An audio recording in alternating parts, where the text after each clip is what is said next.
Okay guys, so welcome back to another one of my videos, and I'm back in the shed and it's time to start clearing some of this out. So let me move out a bit because you can see I still haven't made any room, but you can see these boxes, mystery boxes I'm going to call these, and they're going to be what I'm going to do next. So I have 1, 2 and 1, 3. I don't know what's in these boxes, don't have a clue. Going to open them up and we're going to strip them out and see what's in them. So I'm going to pause it here, put you on a little stand, we're going to take them out, put them in the middle of the floor, and we're going to open them up and we're going to see what's inside, and whatever's inside we're going to break down. Maybe something worth doing, might be a total waste of time, but we'll see what's in there. So let's get these boxes into the middle. Okay, so here is mystery box number 1. So let's have a look and see what we have in here. Don't know, could be anything. So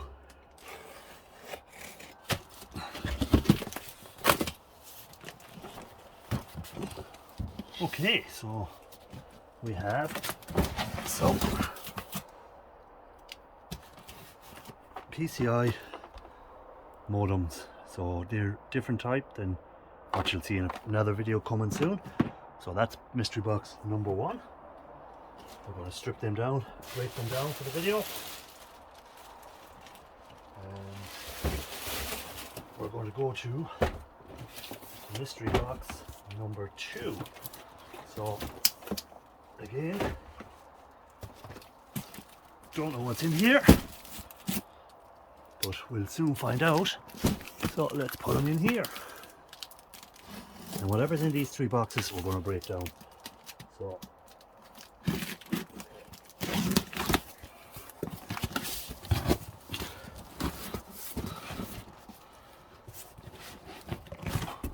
okay, what are these?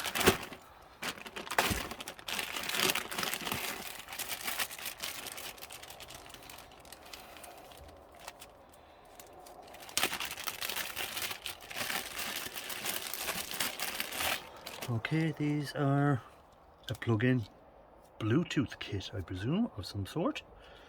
As I see, it is. Doesn't really say. Item, cannot make out what it says on that. It's handwritten, but right, mainly there. We're going to end up with a lot of cable, a little bit of maybe gold plating on them pins or something like that, so we'll put them into some sort of acid eventually. But for this, it's just going to be break them down. So that's another mystery box, and a third mystery box, as long as the house doesn't fall down on me here. We're going to get the third mystery box out. So,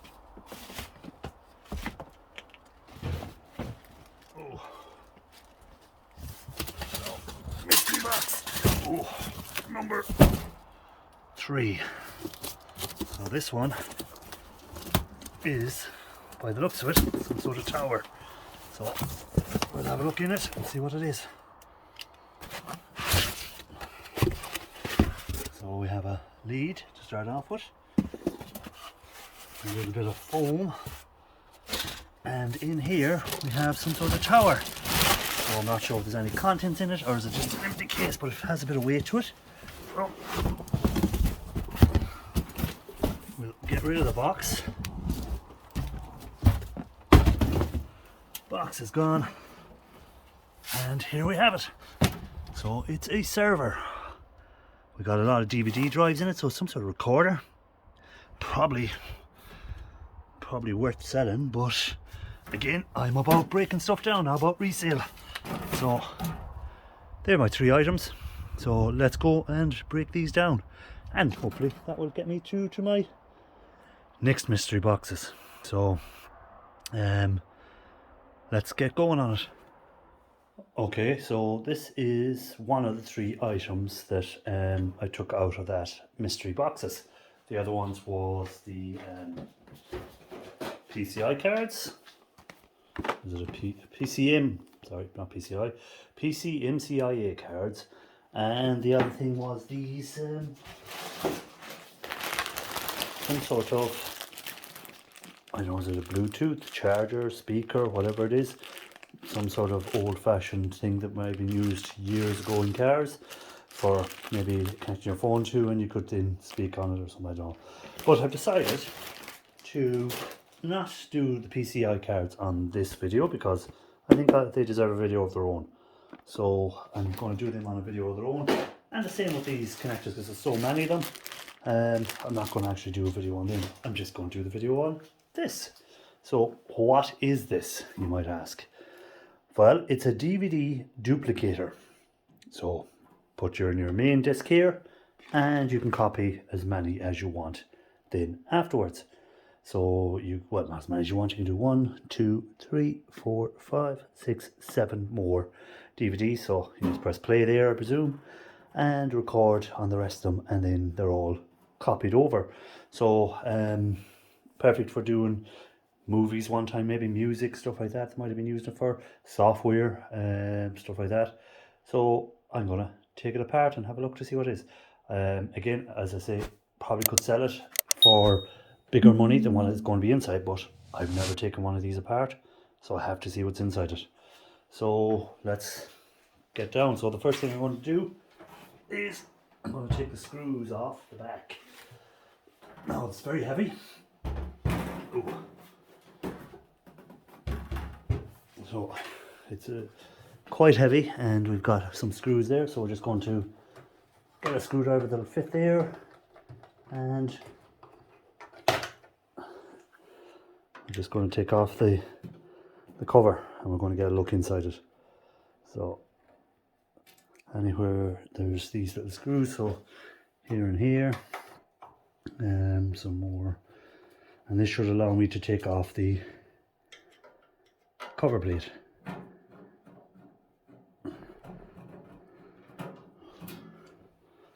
So that's that, and then I'm going to take this one off. Anywhere I see a screw, I'm going to take it off.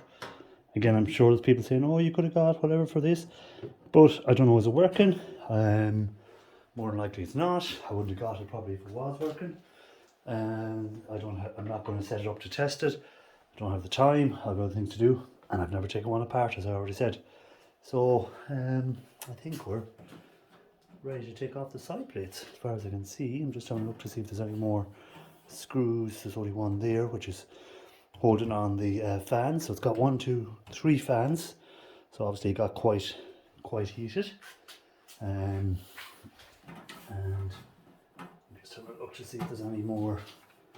Okay, so that cover just slides off. So I'm just going to take that off.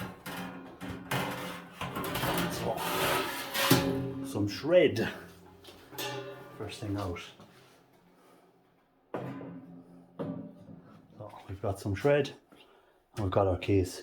So I'm going to decide now which side of the case I'm going to have to come in from. I see a hard drive up on top, and I see that the screws down the side here. So I don't know, can you see that one down this side here? Let me turn it. I'm going to take all the screws out here, and again there's more screws over here which are holding in the actual DVD drives. I don't see any real motherboard from looking in here, so I don't know how it operated exactly or where the information went. I presume it's somewhere in the front. Got some screws here holding in, so I'm going to go this side.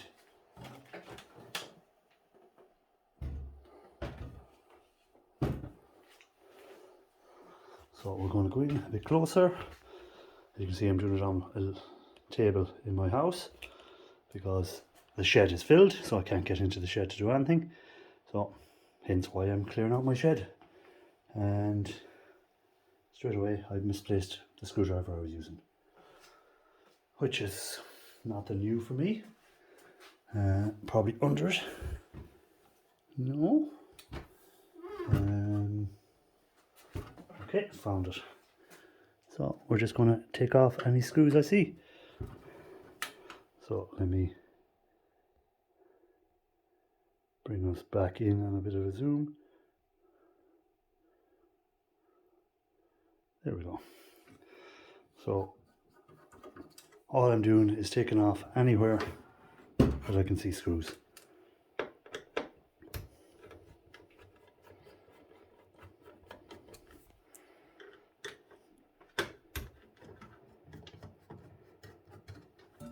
So I'll probably speed that up for you, so you don't have to sit through me taking off the screws on this side and then flicking it over and taking off all the screws on the other side. So hopefully it'll make it a bit quicker for you. So enjoy the speed up, put a bit of music over it, of course.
Okay, now that I have removed all the screws, it's time to take out the disk drives, or the DVD drives.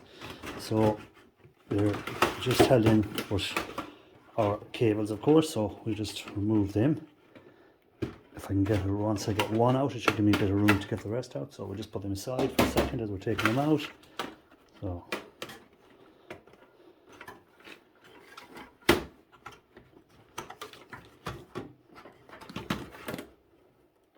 and of course, one wouldn't, they always have to get stuck. A bit awkward. Put number 5. Might just cut them off, maybe it'll save time, because this one doesn't seem to want to. There we go. That's put up a bit of an effort. Something a bit different here, some sort of board, so we'll leave that to last, because we'll have a look at that and we'll see what that actually is, because that must be the brains of the operation.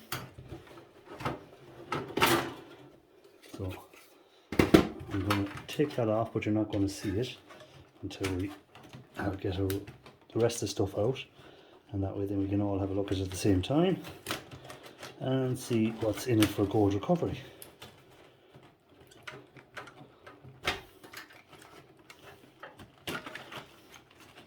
Plenty of cables connected to it, so obviously that's where all the drives were connected.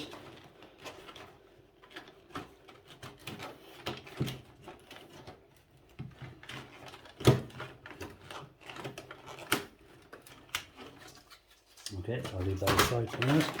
A lot of cable. So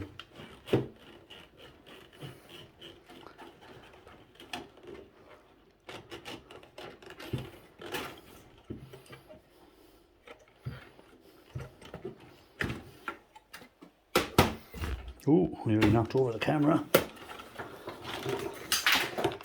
So a lot of cable falling on the floor. We'll get that in a second.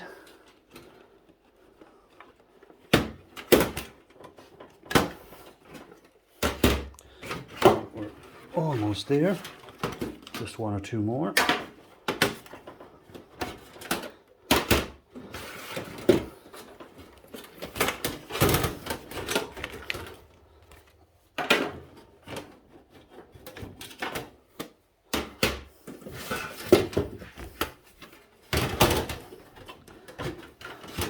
Okay, that's the drives out. Let's take the cable out. And again, we have, looks like a hard drive, so that's a nice little find.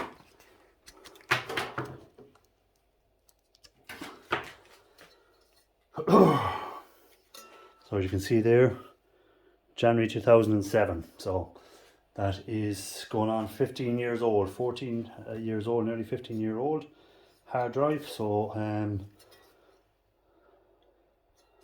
it is, so just so you can see, sorry about the lighting guys, 164 gig, so not anything major, so that'll be taken apart. Now what else do we have there then? Anything else inside besides the wire? So all we have in there then is the wire and the so all we have in here guys is the wire and the power supplies and the little fans. So we don't really need to tear them down much further. I'll take the wire out, I'll cut out the wire, and I'll probably take out the power supply off screen. We won't need to do that, we can show it at the end what we have, so I'll do that in a few minutes off screen. But we have, so far we have, of these DVD drives, I got them out. So again, if you haven't seen before where I've done these DVD drives, there we go, make it a bit easier for you. So if you haven't seen before where I've done these DVD drives, I'll put a link somewhere up in the corner here now to where I've stripped them out again, because you don't want to put you through the torture of having to watch it again. You can go and watch it if you haven't seen it before. You can go and watch it, and it'll show you what's inside of them that's worth taking out. So the main thing that we want to have a look at then is this little board that's behind here. So we want to see what is in this that's of any good for gold recovery. So here we go. So what have we? We have a flat pack, or not flat pack, a gold corner VGA, sorry, with some sort of epoxy black over it, even different type of cap than normal. We have IC chips, a lot of IC chips here and here. Again, we have another little connector here, which what I'll do is actually I'll take out the board and we'll have a look at the back side of this board as well.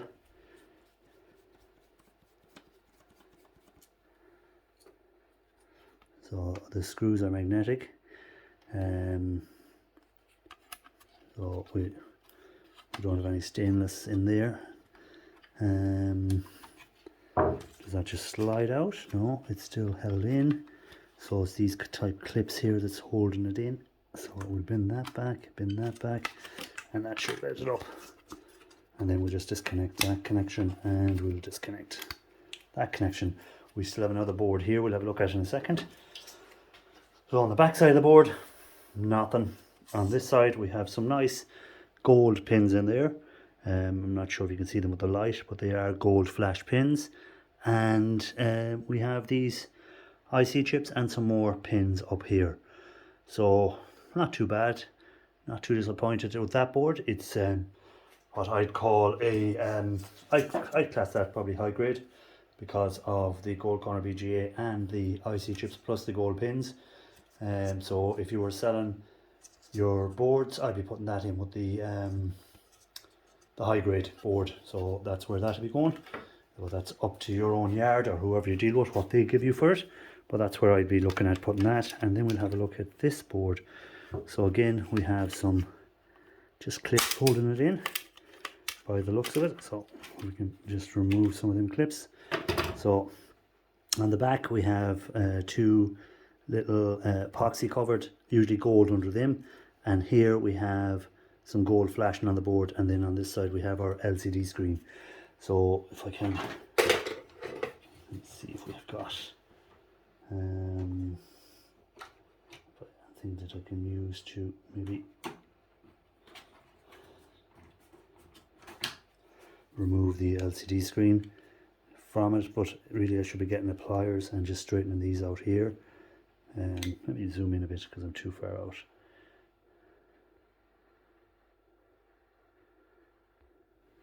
Whoa, too much. Let's go back out. There we go. So you can see some gold pins along here, gold flashing.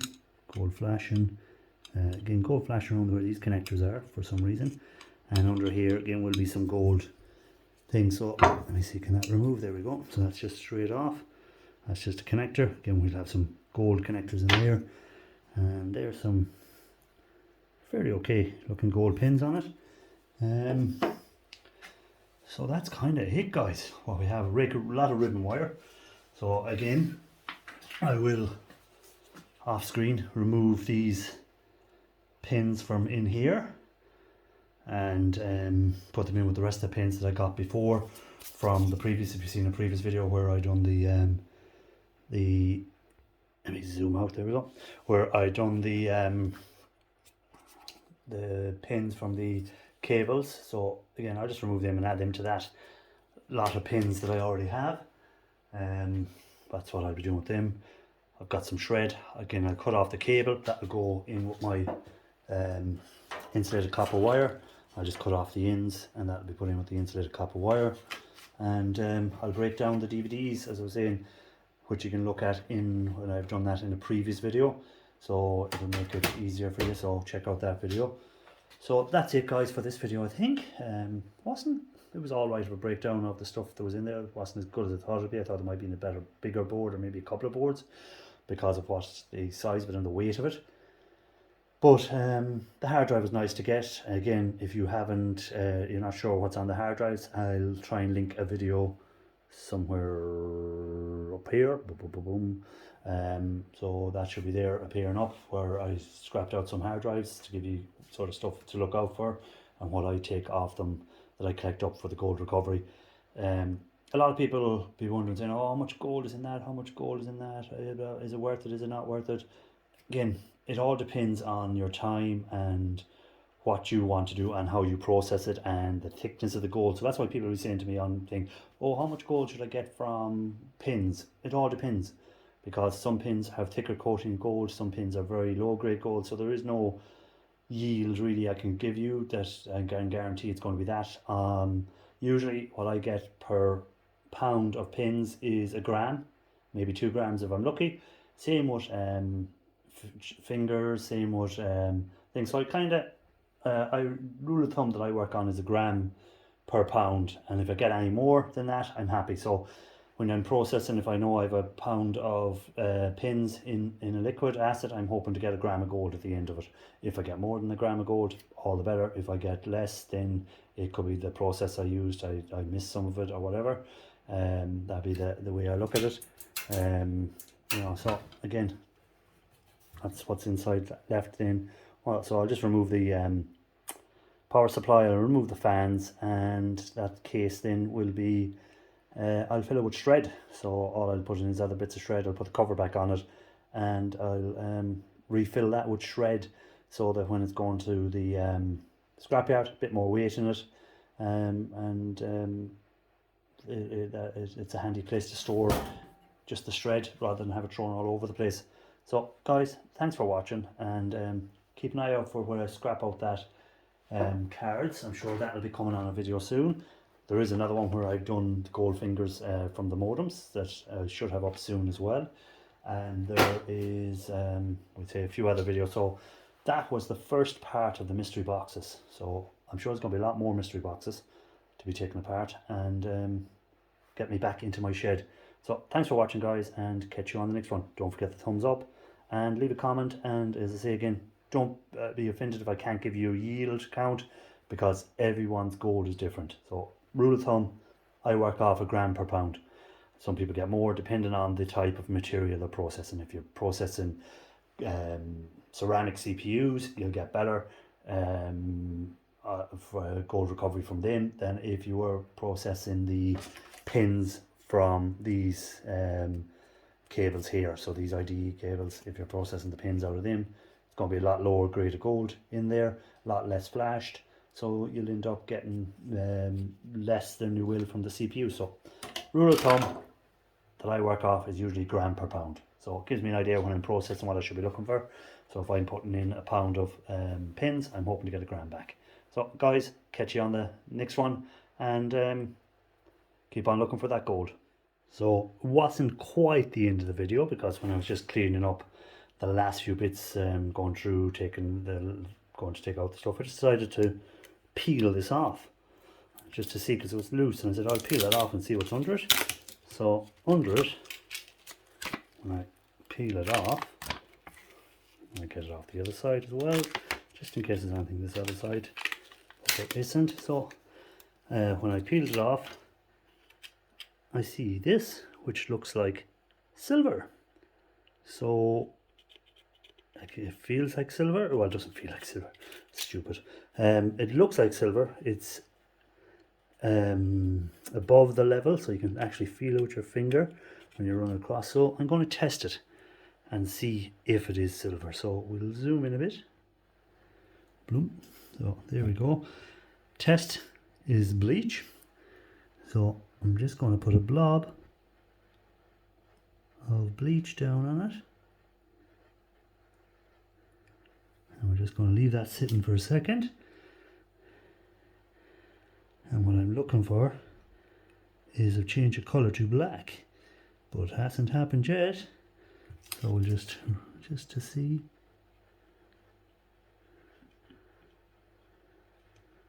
Is she going to change colour?